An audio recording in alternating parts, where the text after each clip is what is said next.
¿Cómo les va? Dios les bendiga. Bueno, ya somos un hermoso grupito que hemos llegado y sabemos que el Señor, en su gracia, va a agregar a algunos más para que puedan también ellos aprovechar lo que nosotros vamos a aprovechar en esta noche. Así que vamos a entregar este tiempo en las manos del Señor, vamos a pedir que sea el Señor que nos guíe. Hay algunos hermanos que están imposibilitados de llegar, algunos amigos también, y por eso se va a estar grabando para que podamos hacerles llegar también a ellos, cuando lo soliciten, la filmación. No se está pasando directo, pero sí se está grabando. Así que todos aquellos que después lo quieran ver, van a poderlos ver. Se pueden poner en pie, por favor. Aquellos que pueden, por favor, no es ninguna obligación ponernos en pie, solamente, muy bien. Vamos a orar, entregamos este tiempo en las manos del Señor. Padre, gracias por este tiempo tan hermoso que tú nos regalas, de estar en tu casa y estar por este motivo, de ver cosas tan importantes, poder recordar aquellos tiempos donde tú, oh Jesús, anduviste sobre esta tierra. Gracias porque vamos a poder rememorar ese tiempo, esos lugares, poderlos ver, poder escuchar la explicación que Mario va a dar. Gracias, Señor, por el privilegio que tú le diste a Mario de poder viajar y poder compartir en esta noche parte de ese viaje, hacernos conocer esos lugares de una forma tan vívida. Gracias, Señor. Gracias porque podremos también con la imaginación poder recorrer y a través de tu palabra los lugares donde anduvo el apóstol Pablo, Silas. Gracias, Señor, porque va a ser un recorrido precioso el que vamos a disfrutar en esta noche. Por eso, dirige todo lo que Mario vaya a compartir, Señor. Que sea agradable a tus oídos y que pueda ser de mucha bendición para nosotros. Gracias una vez más por poder estar aquí. Gracias por cada uno de los hermanos, amigos que han podido llegar y que tú también bendigas a aquellos que estarán viendo esta filmación más adelante, que hoy se les imposibilitó estar. Pero Señor, tu presencia está también con ellos. Gracias porque tu bendición llega a cada una de esas preciosas vidas. Gracias, Señor, por este tiempo. Te lo agradecemos en el precioso nombre de Jesús. Amén y amén. Tomen asiento, por favor. Gloria a Dios por este tiempo especial que el Señor nos regala de estar en su casa, pero también poder disfrutar de algo tan especial como va a ser en esta noche.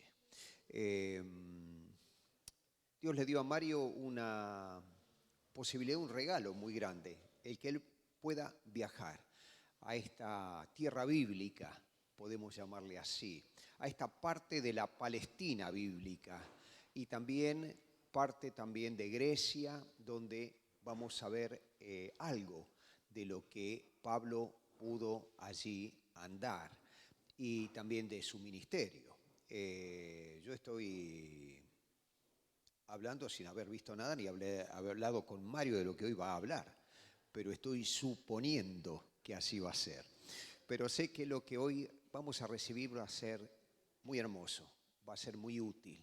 Muchas veces hablamos de temas bíblicos y hablamos de lugares bíblicos y ni noción tenemos dónde quedan. Eso nos pasa muy seguido. A veces pensamos que están en determinados lugares donde se desarrollan los eventos que vemos en la Biblia y estamos equivocados. Eso es normal que nos pase a muchos. Y qué hermoso es cuando podemos darnos cuenta que hoy, después de tantos años, esos lugares siguen estando en las ruinas o en ciudades nuevas, pero allí es donde tenemos esas historias bíblicas. Por eso creo que esto va a ser de muchísima bendición. Así que, Mario querido, gracias por haber aceptado. Yo sé que Mario es enemigo, que uno lo anuncie, que uno haga mucha araraca de esto, pero él no lo logra, conmigo no lo logra, porque yo sé de él la capacidad que Dios le ha dado, del conocimiento bíblico que tiene y del excelente maestro que es. Y cuanto más cuando puede compartir algo como lo que va a compartir hoy. Así que, gloria a Dios por tu vida, Mario, y gracias por haber aceptado. No le quedó otra tampoco. Así que, gracias por tu buena voluntad de no haber aceptado, Mario. Buenas noches a todos, gracias por venir. Como decía Eduardo, en la oración, cuando pensaba cómo empiezo, ¿no? Hacía memoria de mi vida y si yo hubiera pensado cuando era pibe de que algún día iba a estar allí en Israel, en Grecia, nunca me lo hubiera imaginado, ¿no? Así que sin duda es un regalo que Dios me dio. Me siento privilegiado de poder haber estado en todos esos lugares, ¿no?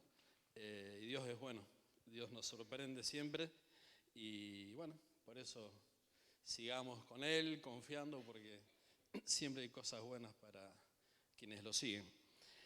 La idea es, como ya largamente explicó Eduardo, contar muy brevemente, muy rápidamente, distintos puntos de los lugares donde estuvimos con el grupo que viajamos, porque por cuestión de tiempo, ¿no? Si me detengo en un lugar, no puedo rápidamente mostrar un poco de cada cosa.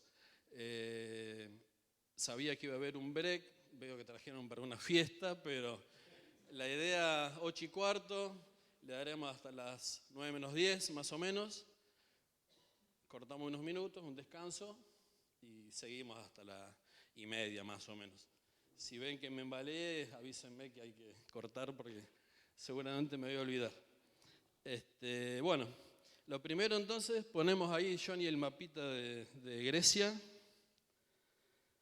como para más o menos ubicarnos en situación. Obviamente cuando hicimos en el barco, estuvimos por un montón de las islas del sur de Grecia. Solamente marqué algo de lo que yo quiero compartirles, que es Corinto, Atenas. ¿Se alcanza a ver allí? Corinto, Atenas, Patmos y Éfeso. Eso es lo que quiero mostrarles porque es donde hay algún interés bíblico para nosotros como cristianos. Lamento, Eduardo, decirte que de Patmos nada te he podido traer. Ya desde antes de la pandemia me venía diciendo, hermano, vas a tener que hablar sobre Patmos. Y fui con una carga emotiva importante por el lugar que eso representa, ¿no? Ahí empieza el Apocalipsis, Juan, donde dice que... poné la fotito de Patmos si querés, que es lo único que voy a mostrar de Patmos. Nada de lo que fui a ver, solamente un paisaje espectacular. Se sube unos 500 metros más o menos. Patmos no es una isla muy pequeña, es una isla grande con una población, con carreteras, una ciudad. Y se sube como una media hora y esa media hora de fatiga uno va pensando, acá estuvo Juan, acá estuvo el mismo Dios revelándose, ¿no? Pero bueno, cuando se llega arriba hay un monasterio de la iglesia ortodoxa y realmente fue impactante para el mal de lo que ahí vivimos, ¿no? A todos nos dio la misma sensación. Es un lugar que obviamente hay que pagar una entrada, es un lugar como un claustro, ¿no? Los monjes todos vestidos totalmente de negro. Sabemos cómo es una iglesia católica, esto es mucho más abusivo en lo que es la idolatría, ¿no? De imágenes, cuadros, pinturas, y todo oscuro, iluminado solo con velas, no se permitía hablar, y a mí me dio esa sensación espiritual, ¿no? De lo que iba a ver y lo que encontré.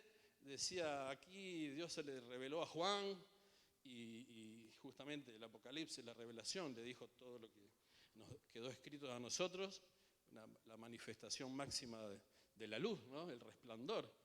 Apocalipsis 1:17 dice que al girar y ver al ángel de Dios cayó como muerto, ¿no? Esa luz que lo tumbó. Y ahí encontré la total oscuridad, ¿no? Y me hizo pensar en ese momento, decir lo que es el pecado, ¿no? Lo que hizo en la humanidad. Porque ahí justamente encontré todo lo contrario a lo que es Dios. Nada de luz, sino toda la oscuridad. Y toda esa gente allí que vive encerrada, creyendo quién sabe en qué, lejos de lo que es Dios, ¿no? Que es luz. Así que bueno, nada para mostrar de Patmos, lamentablemente, pero sí hay muchas cosas interesantes para ver. De Patmos, como les dije, solamente ese hermoso paisaje, como lo son todas esas islas en el Mediterráneo, todo lo que es el sur de Grecia. Vamos entonces al primer lugar donde sí estuvimos viendo, que es Corinto. Les hablo un poquito de Corinto para ubicarnos. Ustedes saben las dos cartas que tenemos allí en la palabra de Dios de Corinto, donde Pablo tuvo que trabajar y exhortar mucho, porque era una iglesia muy contaminada con esa sociedad, esa ciudad de Corinto, una ciudad comercial muy importante, con mucha afluencia de personas de distintos lugares, donde había mucho pecado, mucha idolatría, mucha inmoralidad sexual. Y sabemos todo lo que estudiamos en las cartas de Corinto, ¿no? Y ahí, poneme la primera, la fotito, la 1 y 2, el famoso canal de Corinto. No sé si han escuchado, esto no es bíblico, pero sí nos enseña a aprender un poquito más de lo que pasó. Poneme, por favor, te voy a hinchar bastante, Johnny, perdón, la foto del mapa que vimos antes, porque es bueno entender dónde estamos ubicados. La foto de Grecia, ¿no? Ustedes ven todo esto que ven aquí grande, que parece parte del continente, pero acá no está unido, acá está abierto. Todo esto es una gran península, ¿verdad? Unido al continente, al norte, de la parte de Grecia norte continental, acá por un istmo muy pequeño, una franja de 6 kilómetros, y por eso era tan importante esta zona, porque todo el comercio que venía desde Asia a este mar para llegar a la parte restante de Europa, ¿no? Acá está Italia, acá está España. Para llegar a toda esta parte, los barcos acá llegaban y manualmente, con carretas, no sé bien qué sistema, recorrían esos 6 kilómetros hasta el otro lado del mar, volvían a cargar en barco, y por eso era un lugar tan estratégico, ¿no? Y por eso Corinto era tan importante en esa época, 2000 años atrás. Cuenta la historia, los libros históricos, que ya en esa época, en la época, según Ismael Nerón, ¿no? En la época de Nerón, ellos ya habían diseñado hacer un canal para evitar todo lo que es que los barcos, si no, tenían que dar toda una vuelta de 400 kilómetros. Y para pasar por ese istmo había que pagar grandes impuestos. Así que era toda una cosa abusiva. Diseña el canal, no se puede construir por una cuestión de falta de tecnología. Pero en el año 1008, no quiero errarle las fechas, en 1881, en 1890, en unos 10 años, se construyó. Fue una época donde la ingeniería avanzó muchísimo. Se hizo este canal, el canal de Suez, el canal de Panamá, más o menos en esas décadas, ¿no? Y sí, volvamos entonces ahora a la foto 1 y 2 del canal. Es una obra que impresiona. El muro tiene como 100 metros de alto, de ancho tiene unos 25 metros, y en su momento fue súper utilizado. Ya no se utiliza comercialmente porque ningún barco grande pasa por ahí. Ahora es solo una cuestión, barcos turísticos que van y vienen desde el mar Jónico al mar Egeo, ida o vuelta, pero tiene pocos metros de profundidad, embarcaciones muy limitadas las que pasan por ahí. Pero bueno, eso era Corinto, por eso la trascendencia. Vamos un poquito a las ruinas de la ciudad. Puedes poner la foto 3 si querés. Solo algunos versículos le voy leyendo. Y si alguno trajo Biblia, Biblia también puede ir colaborando para no demorar mucho. Por ejemplo, dice Hechos 18:1. Después de estas cosas, Pablo salió de Atenas y se fue a Corinto. De Atenas, la capital de Grecia, a Corinto, unos 60 kilómetros en uno de sus viajes misioneros. Hechos 18:3 también me interesó, que todos conocemos, dice, como era del mismo oficio, se quedó con ellos y trabajaban juntos, pues el oficio de ellos era hacer tiendas. La palabra nos dice que Pablo sentía en su corazón no ser carga para nadie, que nadie tenga que estar manteniéndolo económicamente, así que él hacía su obra misionera sin descanso, pero también trabajaba para sostenerse, ¿no? Seguramente lo mínimo indispensable para poder vivir. Y Hechos 18:11 dice, y se detuvo allí 1 año y 6 meses, enseñando la palabra de Dios. Mucho tuvo que trabajar allí Pablo en esa ciudad, en esa iglesia, para corregir muchos de los errores. Andá poniéndome las fotos de la 3 a la 9. Hay muchos restos que son típicas construcciones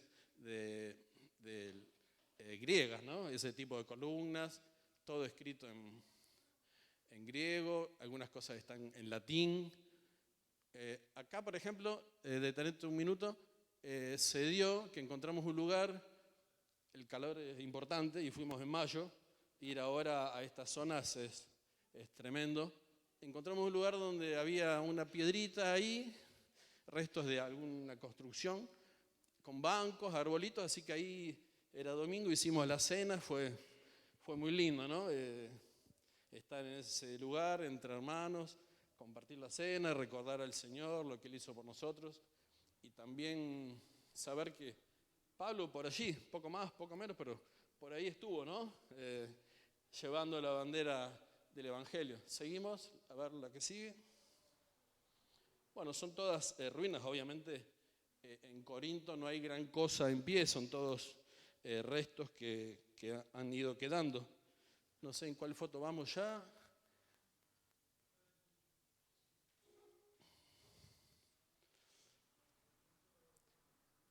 Ahora vienen unos videitos. Ahí terminó la foto, así que poné el video el 10, 11 y 12.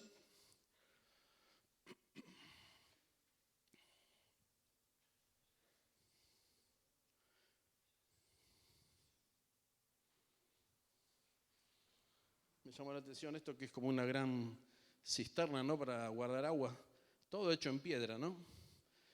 Y como siempre sabemos lo que es la arqueología, ¿no? Que todo está sepultado bajo tierra. Todas estas son cosas que han ido excavando y que van encontrando. Recordemos, todas estas zonas han sido de los romanos y después de otros imperios que fueron conquistando y ellos construían arriba. Así que acá lo que se ha dejado a la luz eran construcciones de esa época, de la época del Señor en Corinto. ¿Ya están los 3 videitos de Corinto? Sí. Bueno, ahí una vista más amplia. Bueno, ahí estamos preparando para compartir la cena y no todos, porque total ya tenemos la idea de poner el siguiente.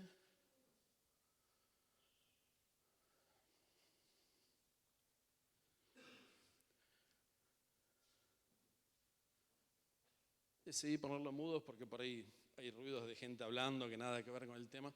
Así que, bueno, ahí estaba el hermano, el que organizó, dando un devocional alusivo a la Santa Cena, ¿verdad? Así que, bueno, eso es lo que tengo para mostrarles de Corinto, ¿no? Fue impactante ver que, bueno, estuvimos ahí donde hace casi 2000 años estuvo Pablo trabajando intensamente, ¿no? ¿Les parece? Pasamos a otras de las ciudades donde Pablo estuvo y trabajó muchísimo. Para eso es necesario volver al planito de Grecia, así los ubico. La ciudad de Éfeso. Éfeso ya no pertenece a Grecia, es una ciudad que está acá, en Turquía. No está sobre el mar, está a unos 20 kilómetros dentro. Uno cuando llega a la costa de Turquía, desembarca, hay una ciudad que se llama Kusadasi, 20 kilómetros y ahí está la ciudad de Éfeso, ya es Turquía.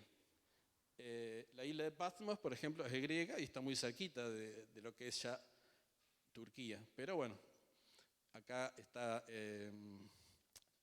varias islas que también estuvimos, ¿no?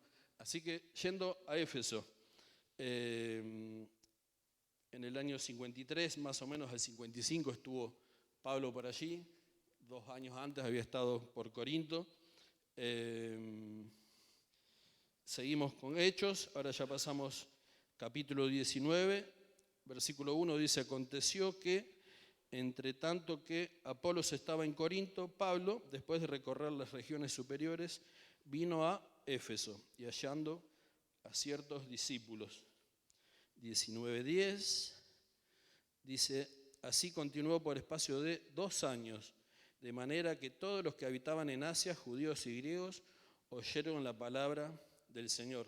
Impresionante la labor que hizo Pablo allí en esa región, ¿no?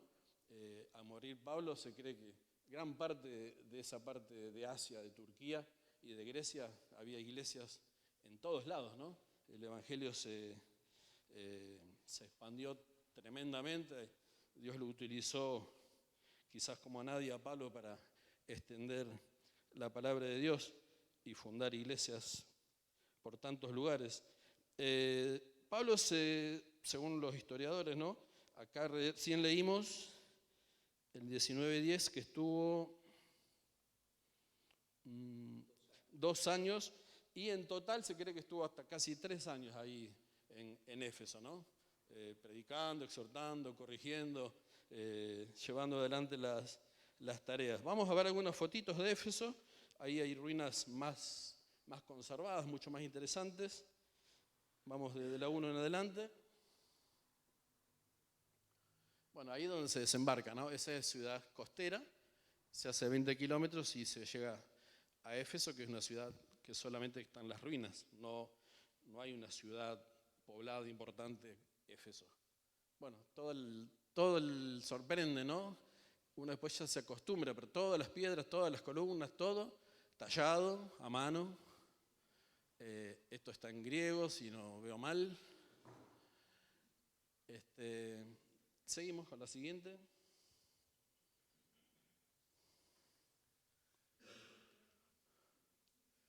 Todas así las piedras talladas, habría que... Eso también fue un edificio muy lindo, muy sorprendente, que acá está visto de lejos. Era lo que era la biblioteca en la ciudad de Éfeso, una ciudad también muy importante, muy comercial en esa época. Y este edificio se puede entrar y está derrumbado los techos, pero el edificio atrás es grande, impresionante, y el detalle, acá vemos solo las columnas, ahora vamos a ver algunas fotos un poco más de cerca, el detalle de todo cómo tallaban las piedras, ¿no? Es impresionante. Hay una foto en especial que quería mostrarles. La 2 ya la pasamos, poneme la 2 de nuevo. No sé si la 2 o la 3. Entonces la 3. Eso, esto me impactó muchísimo. Si podés hacer zoom, ya te pido mucho, pero esto es un camino como si fuera una peatonal, ¿no? Los romanos hacían todo a lo grande, ¿no? Acá había, según creen, distintos negocios, comercios, puestos. Esto era como una peatonal para pasear por Éfeso. Y este es el piso original de esa época. Y lo sorprendente es que estos son todos pequeños mosaiquitos. Acá no lo van a poder ver. Yo en mi casa lo amplié y cuando estuve ahí me llamó la atención. Son todos mosaiquitos de 1 centímetro, 1,5 centímetros, puestos uno al ladito del otro, de distintos colores, dando las formas y el dibujo. Trabajo impresionante. Y así duró 2000 años, ¿no? Pero bueno, eso era como la peatonal de Éfeso. A ver la foto 8, también interesante lo que era la tecnología que tenían los los romanos, ¿no? A ver, eso. ¿Saben qué es esto?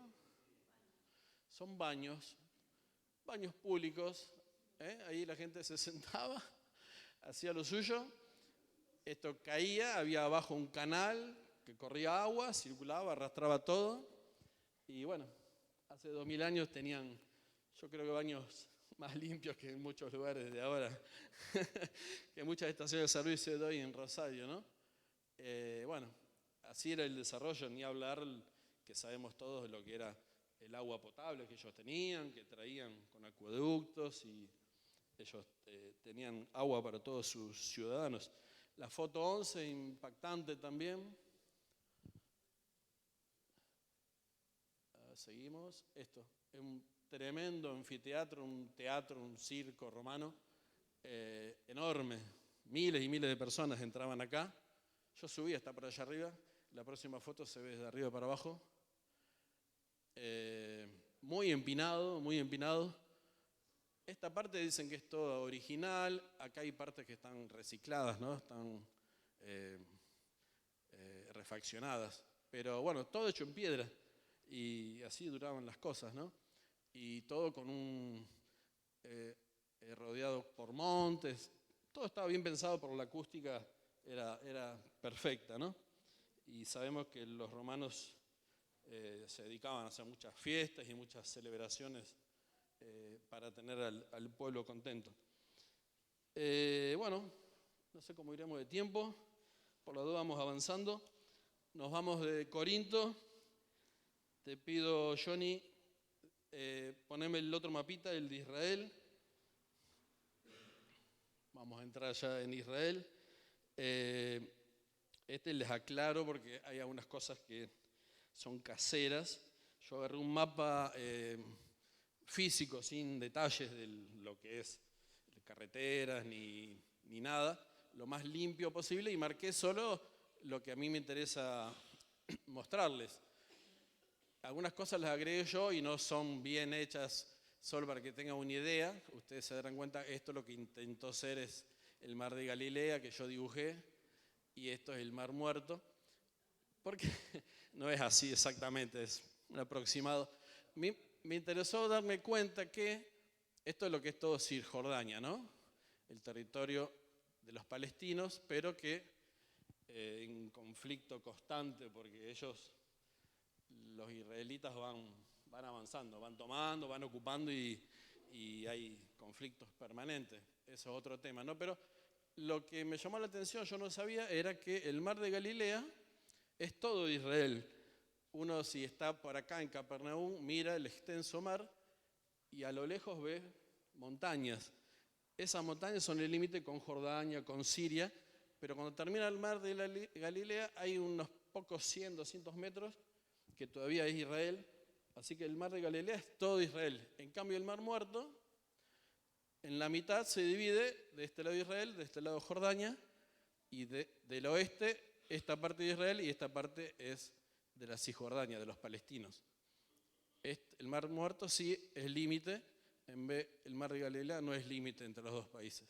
Acá las montañas son los límites. Pero bueno, lo que vamos ir haciendo un pequeño rápido recorrido por los lugares interesantes de Israel. Vamos a empezar acá en Cesarea y vamos a ir para arriba, dando la vuelta, llegando hasta abajo y subiendo y terminando en el lugar más importante, obviamente, que es Jerusalén. Así que empezamos con la vuelta. Cesarea, la primera ciudad.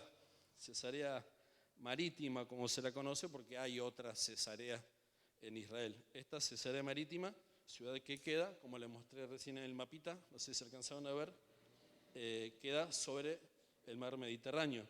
Queda a unos, no recuerdo, pero 50, 60 kilómetros al norte de la capital, que es Tel Aviv. Si bien Israel quiere tener a Jerusalén como capital, el mundo reconoce a Tel Aviv como capital. Unos 50, 60 kilómetros al norte de Tel Aviv está esta ciudad Cesarea. Esta ciudad Cesarea nos hace traer a la historia de lo que estamos contando a este famoso rey. Ahí está. Cesarea, ahí, ¿no? Por acá está Tel Aviv. Nos hace traer a cuento al famoso rey Herodes, Herodes el Grande, muy famoso por cosas buenas y por cosas muy malas, ¿no? El rey Herodes sin duda ha sido un gran constructor, un gran diseñador, y él hizo construir esta ciudad de Cesarea. Sabemos que hizo construir el segundo templo, hizo construir la fortaleza de Masada, hizo construir Herodión, que es otra fortaleza, hizo muchas cosas, y todas de un nivel arquitectónico impresionante. También quedó la historia por ser, como sabemos si leemos Mateo capítulo 2, cuando los magos le anuncian que había nacido el Mesías, ¿no? El niño Jesús. Él lo ve como rival y manda a matar a todos los niños menores de 2 años de Belén y alrededor. Un asesino despiadado. Y aún más, hasta cuenta la historia que hizo matar a su esposa, a algunos de sus hijos, porque los veía como rivales que podían quitarle su trono. Así que, bueno, un personaje importante, pero como constructor muy hábil y hizo hacer cosas que hoy día quedaron. Esta ciudad Cesarea nos interesa a nosotros bíblicamente y también como historia, ¿no? Una ciudad que él hizo hacer, el nombre Cesarea es en honor al rey Augusto César. Herodes era rey de Judea. Poco tenía que ver con el pueblo judío porque estaba totalmente apegado a lo que el imperio decía, era un súbdito del imperio romano, totalmente funcional a lo que el imperio le pedía, y por eso la relación entre el pueblo y su rey no era buena para nada. Solamente le interesaba agradar al imperio romano, ¿no? Entonces construyó esta ciudad, Cesarea, en honor al emperador que iba a ir a visitarlo. Vamos a ver algunas fotitos. Un videito, lo primero que hay, el 1. Como en toda ciudad, los romanos había teatros, había anfiteatros. Esto se ve de lejos, ¿no? Es una ciudad también que fue, en esa época era la capital de la provincia romana de Judea, ¿no? Nosotros todos hemos estado escuchando que los romanos iban conquistando distintos lugares y una vez que los dominaban, dejaban que cada uno siga con sus costumbres, con sus tradiciones, con su religión. Poco le importaba, solamente le interesaba sacar unos muy buenos impuestos y así seguir extendiéndose y creciendo, ¿no? Esta ciudad era la capital en esa época de la provincia romana de Judea. Estamos viendo acá, por ejemplo, en este anfiteatro que vimos de afuera y ahora lo vemos de adentro. Esto está todo refaccionado, pero esto, por ejemplo, son asientos de esa época originales, ¿no? Todas piedras cortadas a medida. Y bueno, ahí se juntaban miles de personas y este lugar nos contaban que hasta hace muy poco, ahora estaban refaccionando, hasta hace muy poco se hacían recitales y espectáculos ahí porque la acústica es buenísima. Así que pasaron 2000 años y ese lugar se sigue usando. El videíto que sigue, el 4, de esto lamentablemente no hay nada, hay que imaginárselo. Él hizo hacer todo un palacio, ¿no? Para el rey, para él mismo se hizo un palacio fastuoso que lo hizo en el mar, que mientras duró fue algo increíble porque puso todos pilotes, columnas en el mar y ahí arriba de los pilotes construyó, bueno, al correr del tiempo todo se cayó y desapareció. Pero era una cosa admirada por todos, el palacio que Herodes construyó ahí en Cesarea. Y algo interesante que el guía, que no es cristiano, es judío, pero lo remarcaba con mucho énfasis, la foto 5. Cada vez que se encuentra algo arqueológicamente importante, por lo menos en Israel tienen la costumbre que lo sacan y lo guardan muy seguro en museos, ¿no? Pero dejan una réplica. Esta foto de esta piedra, si se puede hacer zoom, capaz que se puede ver un poco más. Ahí esa piedra, que es una réplica de lo que se encontró cuando excavaron todo esto, dice en latín, porque era el idioma que usaban el pueblo romano, ¿no? Dice, le quiero decir exacto, dice, en honor a Tiberio, que era el emperador en el momento que el gobernador era Poncio Pilato, en honor a Tiberio, Poncio Pilato, prefecto de Judea. Eso dice la piedra. Y eso ya no por fe, como nos manejamos nosotros, para el que no cree, los arqueólogos, esto lo toman como algo muy importante, que da prueba, da testimonio de que Poncio Pilato existió y que fue el que condenó humanamente a Jesús a la cruz. Sabemos que el Señor se entregó voluntariamente, pero humanamente quien condenó a Jesús, según el relato bíblico, es Poncio Pilato. Y bueno, esta piedra que se encontró da testimonio de que un tal Poncio Pilato, en honor a Tiberios, había dejado una señal de honra al emperador de ese momento, ¿no? A nosotros no nos cambia nada, pero para los historiadores sí. Si vamos a lo que es bíblico, pasaron cosas, ¿no? Acá en Cesarea, Hechos capítulo 23, no vamos a leer, son pasajes que muchas veces estudiamos. Capítulo 23, 24, 25, sabemos que Pablo, bueno, perseguido por el pueblo judío que no sabían qué hacer para sacárselo de encima, lo acusan de profanar el templo, lo acusan de no cumplir la ley, lo acusan. Finalmente, entonces, cuando hacen un complot para matarlo, sabemos que llega un aviso y lo mandan a Cesarea para salvar su vida, si no, ahí ya lo iban a emboscar, lo iban a matar. Cuando estuvo en Cesarea, en ese palacio, en un lugar, no estuvo como preso, estuvo ahí como detenido. Cuenta la palabra, podemos leer, por ejemplo, capítulo 24, Ismael, si lo tenés, podés leer, capítulo 24, versículos 26 y 27.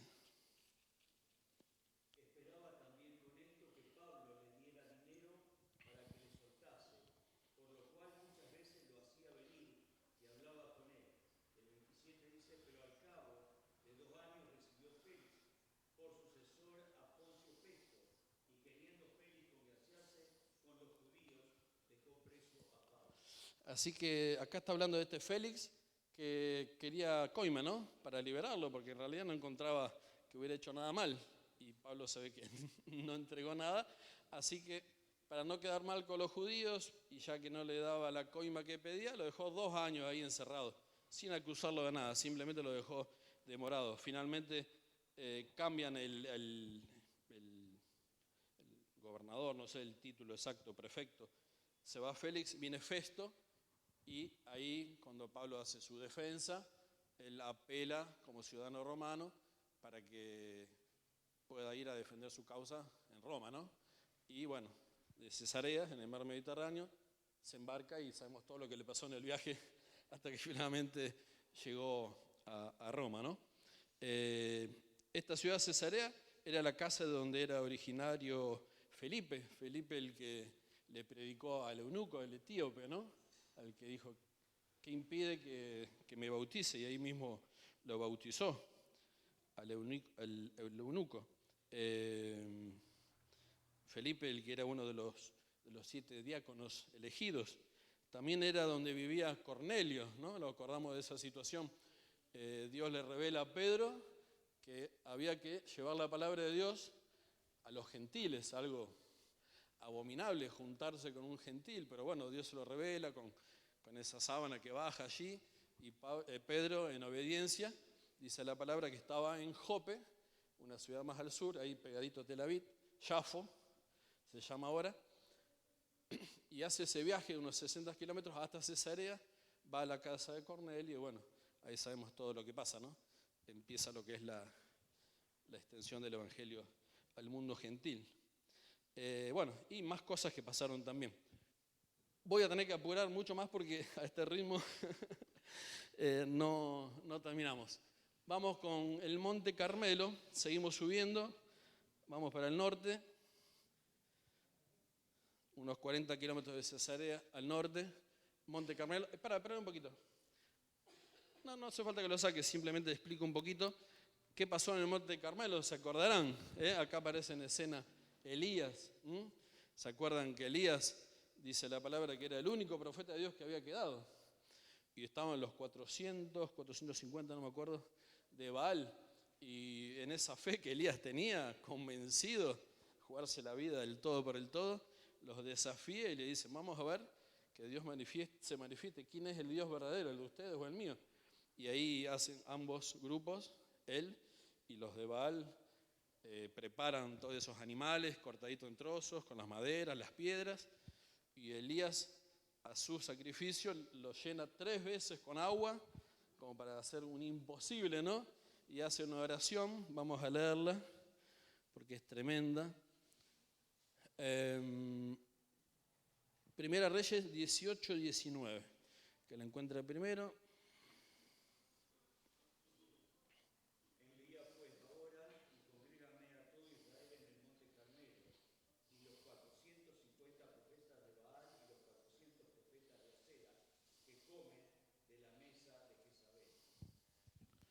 Bien, bueno,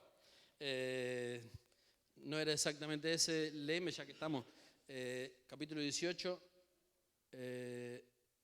36 al 38. Capítulo 18, 36 al 38.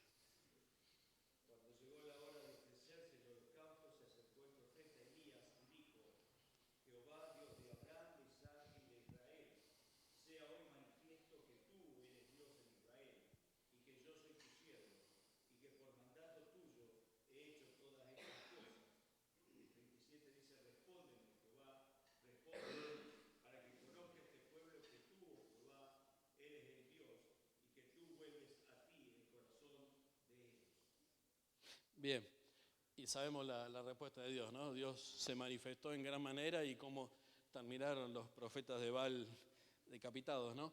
Ahora si ponés el videíto, le podés poner volumen. Esto se dio espontáneamente. Todos ya íbamos en espíritu preparados porque en cada viaje en el colectivo aprovechábamos, había micrófono, íbamos leyendo los pasajes, íbamos metiendo en la historia. Y espontáneamente nos encontramos con otro grupo de hermanos. Empezamos a hablar al Señor porque Dios se manifestó, ¿no? En ese pueblo, acá, allá, pero en ese momento Dios se manifestó. Por su gracia.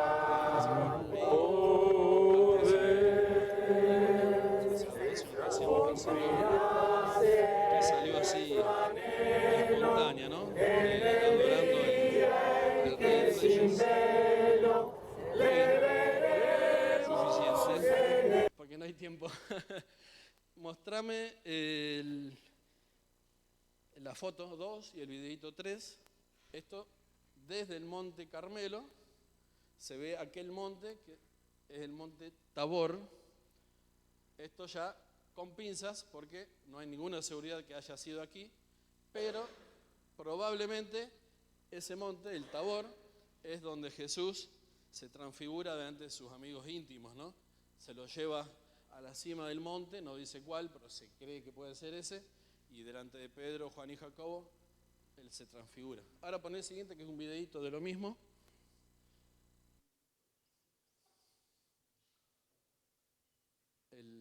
La vista desde el Monte Carmelo de ese monte, ¿no? Simplemente esto, quizás, si no fue ese, fue otro. Lo que sí pasó que Jesús se transfiguró delante de ellos 3.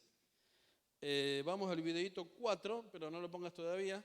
Yo me olvidé al principio de decir algo que me llamó mucho la atención cuando entramos en Israel y empezamos a ver. Fueron 14 días intensos de no solo recorrer, sino de tratar de con el guía, preguntar y ir viendo un poco la idiosincrasia del pueblo. Cuando uno va a un lugar que no conoce, es lindo ver cómo viven, cómo piensan y tantas cosas que llaman la atención. Me llamó mucho la atención ver cómo, hablando de lo que es Israel, dejemos fuera la que es la parte de Cisjordania, que eso es un conflicto permanente, pero lo que es el pueblo de Israel, nos decían que hoy día son más o menos 9 millones de personas, de los cuales 2 aproximadamente son personas de raza árabe, de religión musulmana, pero ciudadanos israelíes. Y digo, oh, ¿cómo? Sí, sí. De los 9, 2 son árabes, que luego de una serie de requisitos el Estado de Israel los aceptó como ciudadanos.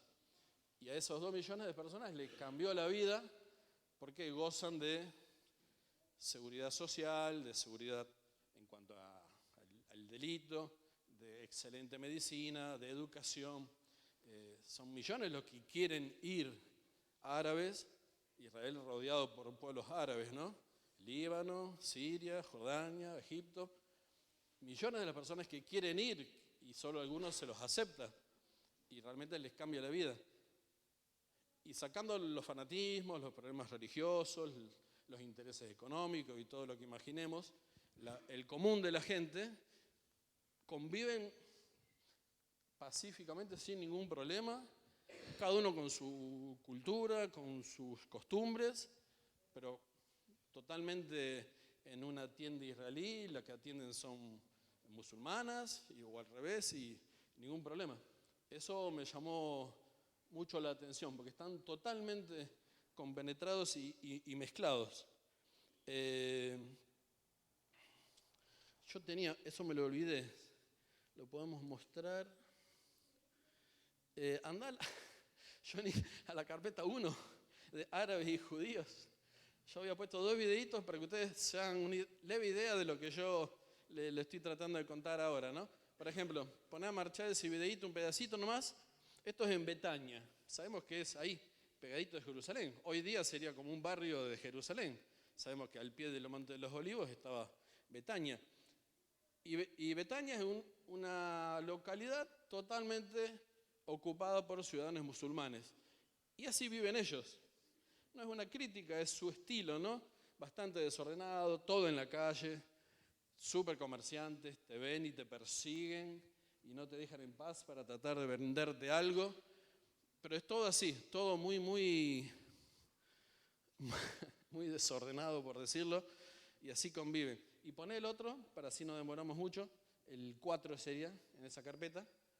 Esto es un videíto, una vista, un paseo por Jerusalén, la parte... No. El video, perdón, me equivoqué. Video 3. Eso es un recorrido por la ciudad de Jerusalén moderna y vemos que la cosa es un contraste total, ¿no? Hay cuadras, pequeños kilómetros de diferencia con lo que les mostré antes. Esto es totalmente israelí, infraestructura, desarrollo económico tremendo, un país totalmente de Occidente que está en Medio Oriente, ¿no? Ese es el gran contraste, ¿no? Casi pegadito estos 2 videos que les estoy mostrando. Listo, volvemos a Monte Carmelo. El videíto 4 solamente de pasada, porque no había nada interesante para mostrar. Cuando salimos de Monte Carmelo, ya ahora vamos hacia el este, y esta ciudad es Nazaret, que Nazaret es otra de las ciudades, porque son varias, con total, la gran mayoría de los habitantes son árabes, y se nota enseguida, todo amontonado, eso así, eso es bien de cómo ellos construyen, y se considera que Nazaret es la ciudad, entre comillas, árabe en Israel. Es, por definirlo así, es la ciudad árabe dentro de Israel. Y totalmente en armonía, sin ningún problema, ¿no? Pero todos sus pobladores son casi árabes. Y yo, cuando estábamos ahí, yo me acordaba de ese pasaje, ¿no? De que dice que Jesús quiso hacer milagros en Nazaret, pero no pudo, ¿no? Por la falta, por la incredulidad de ellos. Y sigue siendo así. Hoy día también el Señor ahí está totalmente negado, no se lo reconoce, y como pasó hace 2000 años. Nos vamos de Nazaret, llegamos al este de Israel, al mar de Galilea, a la ciudad de Capernaum. Son las 9, ¿cortamos o seguimos? Sí, cortamos 5 minutos y después vamos a ir rápido en serio. ¿Les parece? Hermanos, quería recordarles, allí atrás tenemos unas exquisiteces. Lamentablemente no me dejaron probarlo por adelantado. Que algunas hermanas trajeron, realmente está buenísimo, para que todos podamos aprovechar. Hay café, té, mate cocido y el termo con agua, ¿sí? Cada cual se prepara lo que gusta. Tenemos que hacerlo lo antes posible, porque no tenemos mucho tiempo justamente por el horario. No queremos que terminen muy tarde. Por eso vamos a aprovechar este tiempo, ¿sí? No estamos nos abalanzamos sobre la mesa, nos servimos, nos retiramos de la mesa, no quedamos allí sobre el lugar, damos lugar a otro hermano que no se ha servido y entonces todos podemos participar de eso. Me dejan un lugarcito para mí nomás y listo. No, bien, hermanos, entonces aprovechamos el tiempo.